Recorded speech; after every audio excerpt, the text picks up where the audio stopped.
Então eu quero ministrar primeiramente, depois nós vamos fazer o batismo e depois todos juntos vamos participar da ceia do Senhor. Eu preciso da sua extrema atenção, porque eu quero ser muito rápido nessa noite, mas eu quero de fato pregar para você aquilo que Deus colocou dentro do meu coração.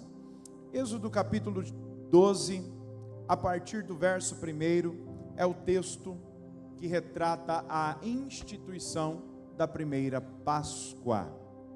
Êxodo 12, 1 diz assim: E falou o Senhor a Moisés e a Arão na terra do Egito, dizendo: Este mesmo mês vos será o princípio dos meses, este vos será o primeiro dos meses do ano. Falai a toda a congregação de Israel, dizendo: Aos 10 deste mês, tome cada um para si um cordeiro, segundo as casas dos pais, um cordeiro para cada família. Mas se a família for pequena para um cordeiro, então tome um só com o seu vizinho perto de sua casa, conforme o número das almas, cada um conforme o seu comer. Fareis a conta conforme o cordeiro. Eu estou na versão ARC. O cordeiro ou cabrito, versículo 5, será sem mácula, ou seja, sem mancha, um macho de 1 ano, o qual tomareis das ovelhas ou das cabras, e os guardareis até o 14º dia deste mês, e todo o ajuntamento da congregação de Israel o sacrificará à tarde. E tomarão do sangue, e pô-lo-ão em ambas as ombreiras, e na verga da porta, nas casas em que o comerem. E naquela noite comerão a carne assada no fogo, com pães ázimos, com ervas amargosas a comerão. Não comereis dele cru, nem cozido em água, senão assado no fogo, a sua cabeça com os seus pés e com a sua fressura, e nada dele deixareis até amanhã, mas o que dele ficar até amanhã, queimareis no fogo. Assim, pois, o comereis: os vossos lombos cingidos, os vossos sapatos nos pés, e o vosso cajado na mão, e o comereis apressadamente. Essa é a Pessar do Senhor, ou Páscoa.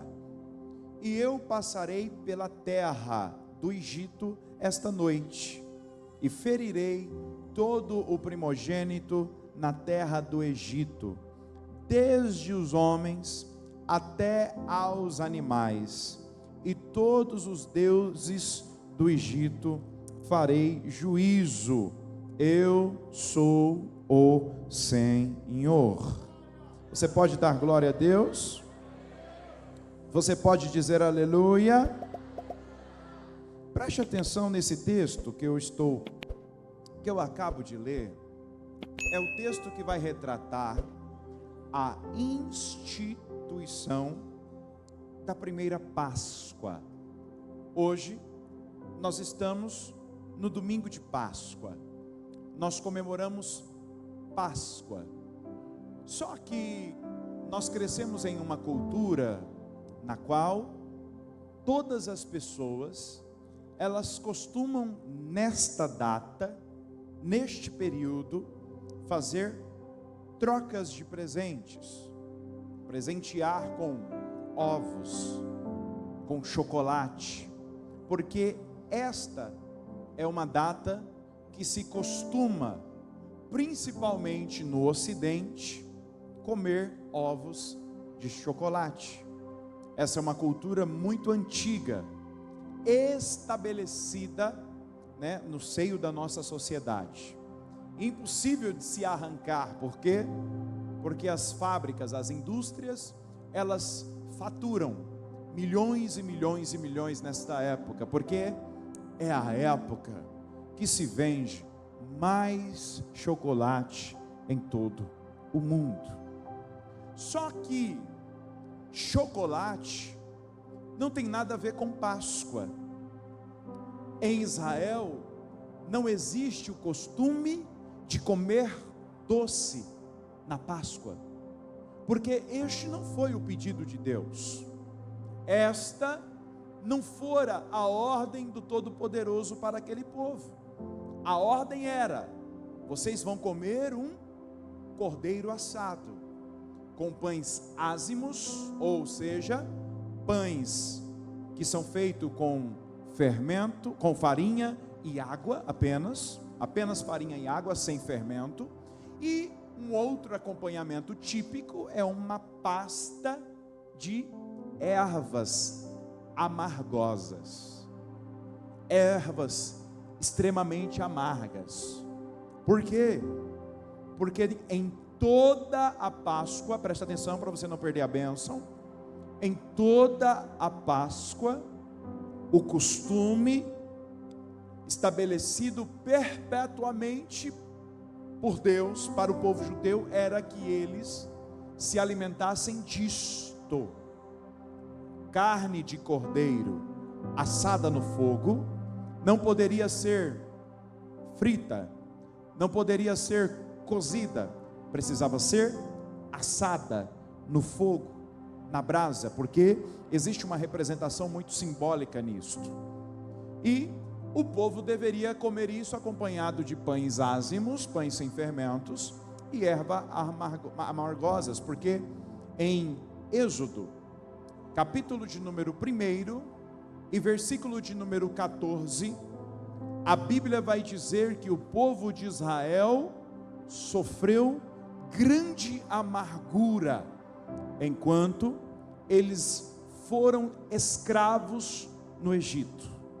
Então olha só, preste atenção, olha a discrepância. O período que nós deveríamos nos alimentar com coisas amargas é o período que mais consumimos doce. É pecado comer chocolate, sim ou não? Não. Mas nós, de certa forma, perdemos a essência, escondemos a verdadeira essência porque nós aderimos aos costumes modernos, simplesmente para satisfazer o desejo de uma indústria voraz e altamente capitalista.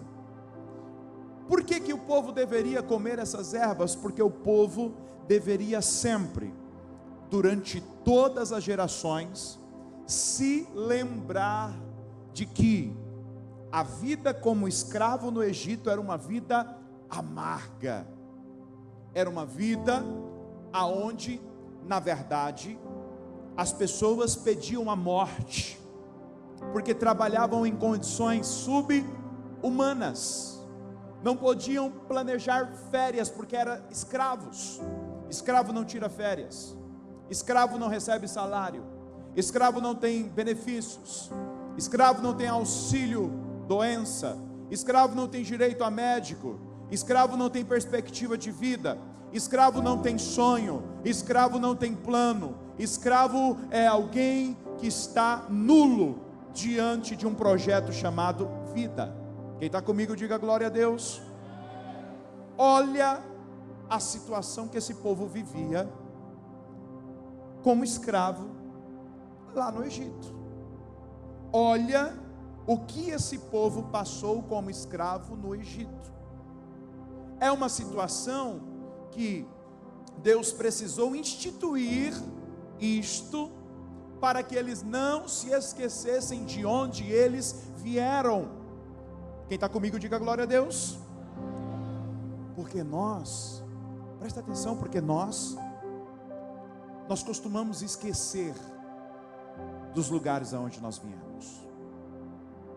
Nós temos o costume de esquecer as pessoas que nos ajudaram, porque o nosso coração ele é um tanto quanto ingrato, e nós seres humanos, às vezes, na maioria das vezes, costumamos ser ingratos.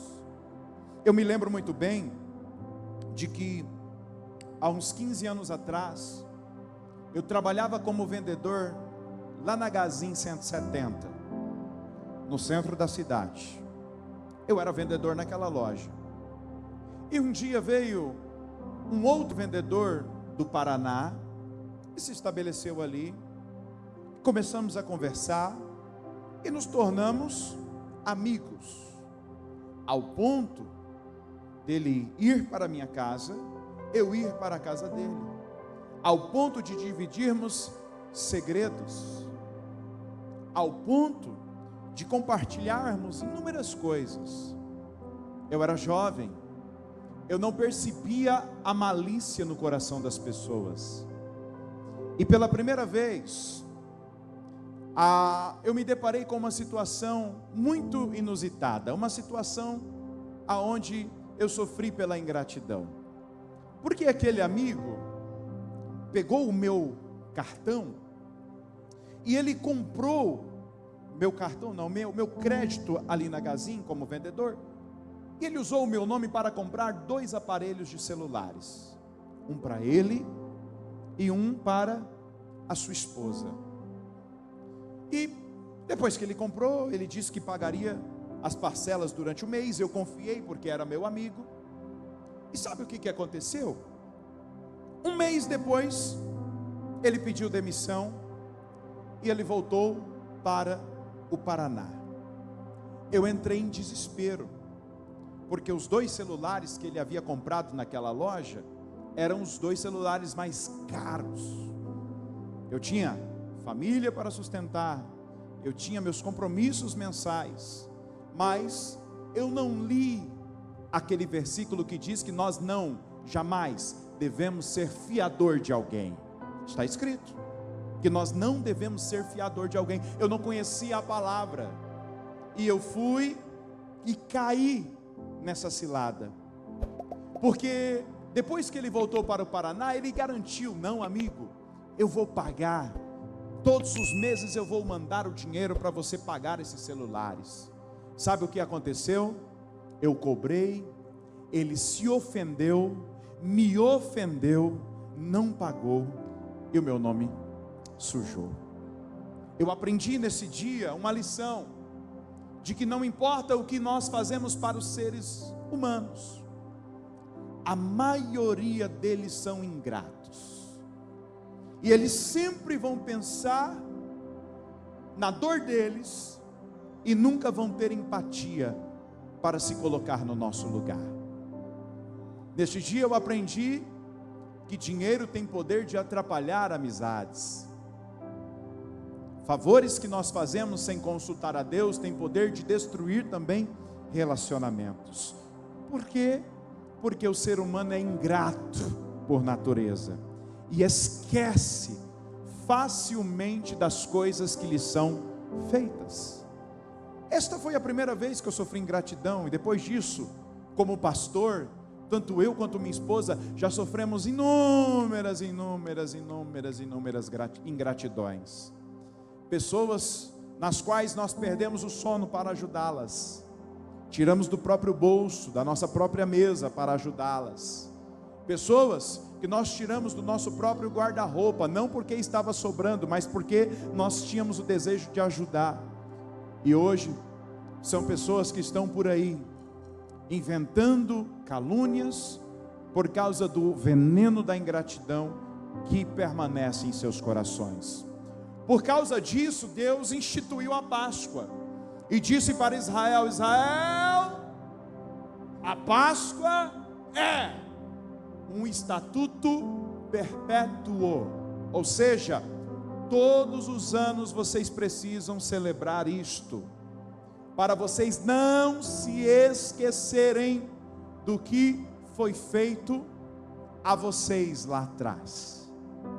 É por isso que Cristo diz: igreja, todos os meses vocês celebrarão a ceia.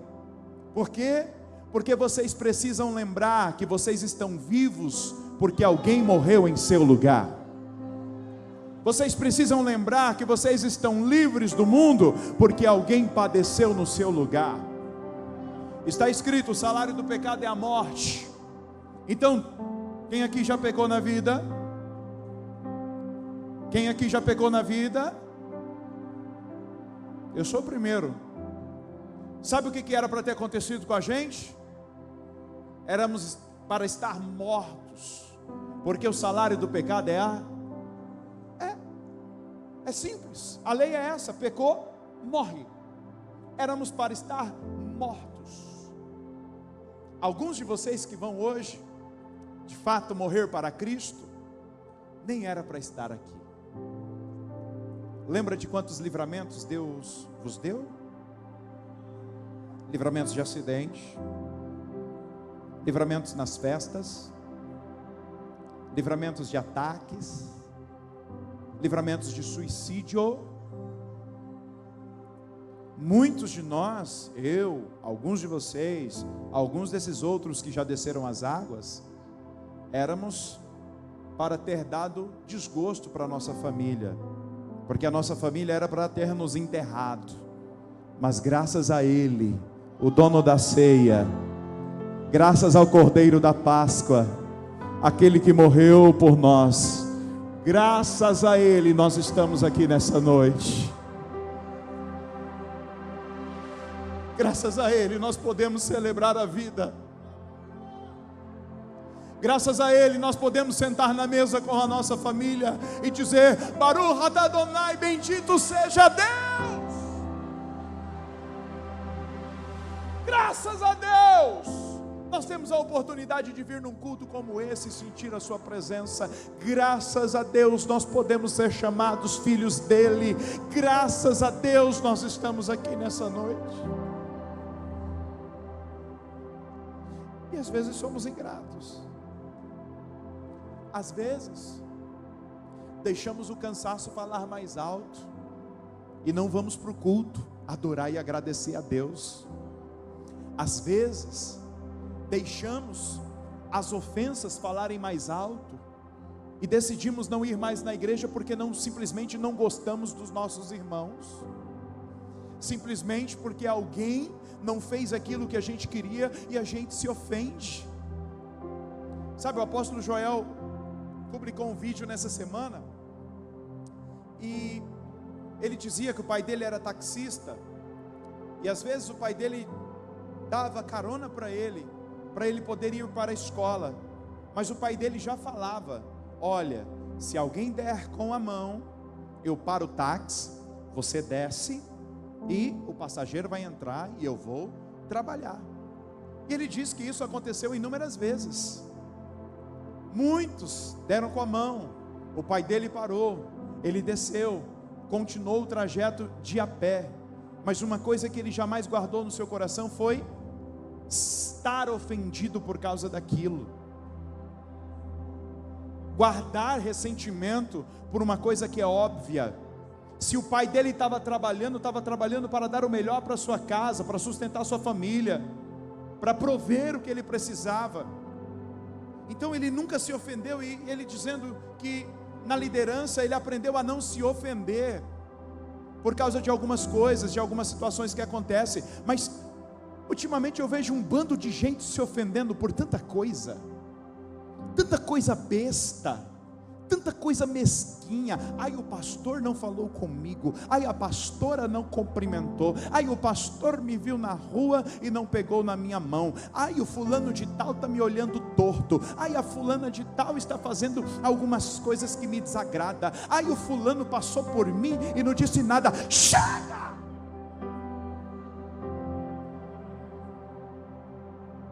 Eu acho que está na hora da igreja amadurecer.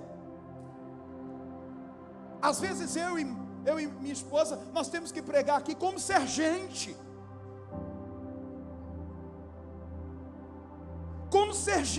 como se comportar no meio de pessoas, porque tem gente que é menino, que é criança, que se ofende por tudo. Para com isso. O Espírito Santo de Deus está dentro de você. Você não pode se dar ao luxo disso.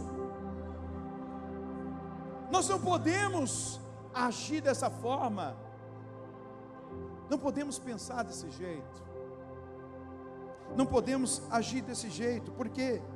Porque Cristo morreu por mim, Cristo morreu por você, Cristo morreu por aquele irmão que você não gosta, Cristo morreu por aquela pessoa que você acha que vai para o inferno.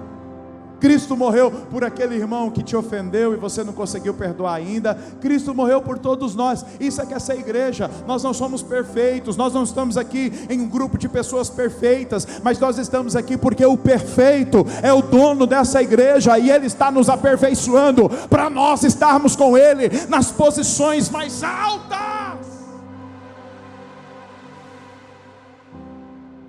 Tem gente que nunca vai sair do estado de amargura, nunca vai conseguir sair do estado de ofensa, porque não entende a grandeza de Deus, que se manifesta nos mínimos detalhes.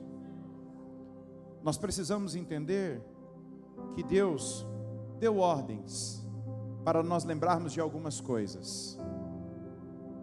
A Páscoa, ela serve para nos mostrar isso. Para judeu, Páscoa é Pessar.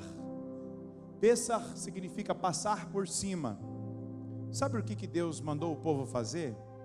Matar um cordeiro, pegar o seu sangue, passar nos umbrais da porta, tanto nas vergas quanto no batente.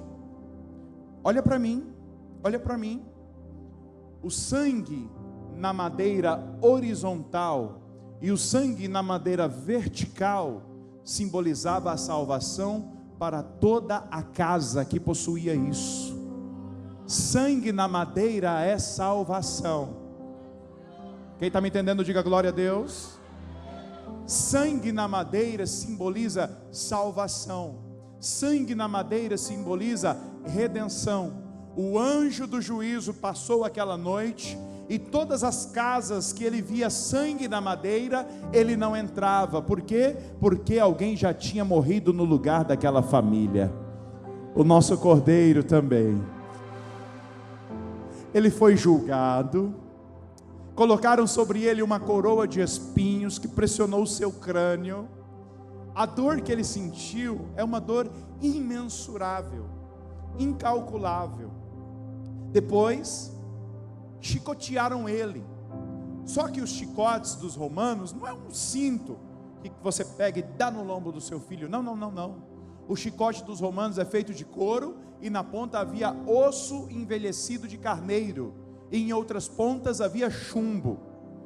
Quando o chumbo batia, amassava a carne. Quando o osso de carneiro batia nos lombos de Cristo e o carrasco puxava, aquelas pontas, aqueles ossos, aquele osso trazia pedaços da carne de Cristo. Quando o carrasco terminou de flagelar a Cristo, sabe o que aconteceu? Os ossos da sua costela estavam visíveis, estavam à mostra, o seu sangue derramando, ele todo ensanguentado. Ainda deram para ele a madeira, a cruz, para ele carregar sobre os seus ombros. E ele carregou naquela via, todas as pessoas insultando ele, todas as pessoas escarnecendo dele. Ele se tornou a vergonha do dia. E quando ele foi pregado lá em cima, sabe o que aconteceu? Ele foi pregado lá em cima, no meio de dois ladrões, dois salteadores, para a vergonha dele estar ali. Mas ele esteve ali. Só que o sangue dele aspergiu a madeira horizontal, e o sangue dele também aspergiu a madeira vertical. E quando o sangue aspergiu a madeira, encheu a madeira, a salvação veio para nós. O sangue na madeira representa a salvação de Deus para a sua vida. Mas só que o projeto de Deus não é só para com a sua vida, o projeto de Deus é para a sua casa.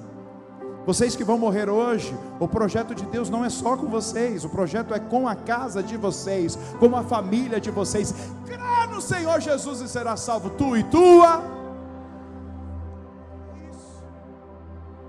Páscoa para o judeu representa o livramento do anjo lá no Egito, representa o livramento da escravidão do Egito.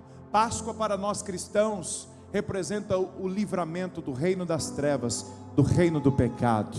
Agora não é o pecado que nos domina, agora é Cristo que nos domina.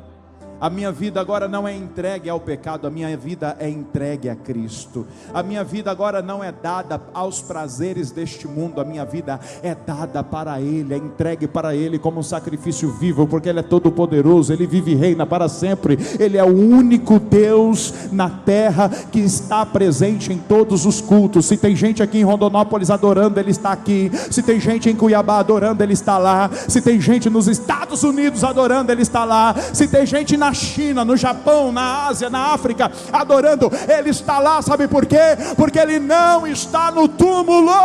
Eu estive lá e eu não vi o seu corpo naquele túmulo. O túmulo está vazio.